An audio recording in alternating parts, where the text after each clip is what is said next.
এর আগে ক্ষমতায় গেলে নওগাঁ ও জয়পুরহাটে কৃষি খাতের উন্নয়ন এবং কৃষকের ভাগ্য বদলাতে ঋণ মওকুফ সহ কার্যকরী সব পদক্ষেপ নেবে বিএনপি। নওগাঁর সাথে গড়ে তোলা হবে সারা দেশের রেল নেটওয়ার্ক। সন্ধ্যায় নওগাঁয় নির্বাচনী জনসভায় আগামীর বাংলাদেশ গড়ার এ সমস্ত পরিকল্পনা তুলে ধরেন বিএনপি চেয়ারম্যান তারেক রহমান। এই এলাকার কৃষি পণ্য নিয়ে নতুন কলকারখানা গড়ে তোলার প্রতিশ্রুতি দেন তিনি। বলেন, হুট করে প্লেনে চড়ে পালিয়ে যাওয়ার পরিকল্পনা নেই তাদের। আরও জানাচ্ছেন ফরহাদ ইবনে মালেক।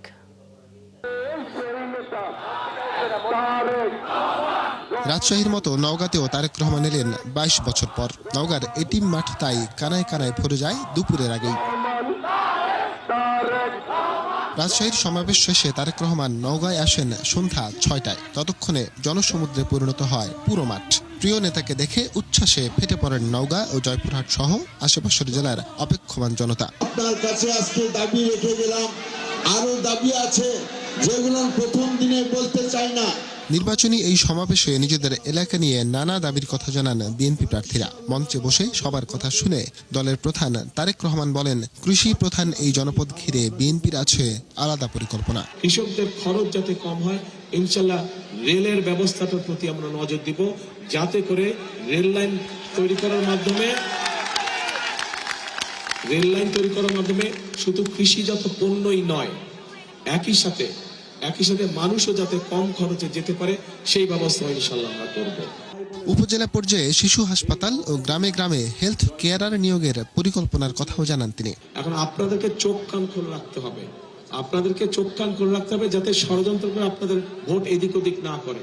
ব্যালট বাক্স পাহারা দিতে হবে। 2008 সালে কি হয়েছিল মনে আছে? 2008 সালে কিন্তু ওই যে ম্যাজিক দেখা না, ম্যাজিক এই আছে এই নাই, ওই খালি বক্স দেখা ভরা বক্স দেখা দিচ্ছে, মনে আছে 2008 সালের ঘটনা? কাজে এই ব্যাপারে সতর্ক থাকতে হবে আপনাদেরকে। যারা গেল 16 বছরে আন্দোলন সংগ্রামে মাঠে ছিল না, তাদেরকে স্বৈরাচারের দোসর বলেও অভিযুক্ত করেন তিনি। আরেকটা পক্ষ আছে যারা এই দুই পক্ষ আবার আগে থেকে একসাথেই ছিল। এই দুই পক্ষ কিন্তু বিভিন্ন সময় একসাথেই ছিল, তলে তলে একসাথেই ছিল। গত 16 বছরেও আপনার মাঠে ঘাটে কত পেয়েছেন আন্দোলন সংগ্রামে, তাদেরকে কোথাও ছিল না, ওই ভিতরে কিন্তু তাদের সাথেই ছিল এরা। আচ্ছা, এখন এরা আবার ষড়যন্ত্র শুরু করেছে বিভিন্ন রকম। উত্তরের এই জনপদের আরো উন্নয়নে 12 ফেব্রুয়ারির নির্বাচনে ধানের শীষে ভোট চান তারেক রহমান। আমার সঙ্গে দামালি করে লাভ আছে কোনো? ভোটের দিন জয়যুক্ত এসে দেখাতে হবে, তখন বুঝবো এই শক্তিটাকে ভোটের দিন দেখাতে হবে।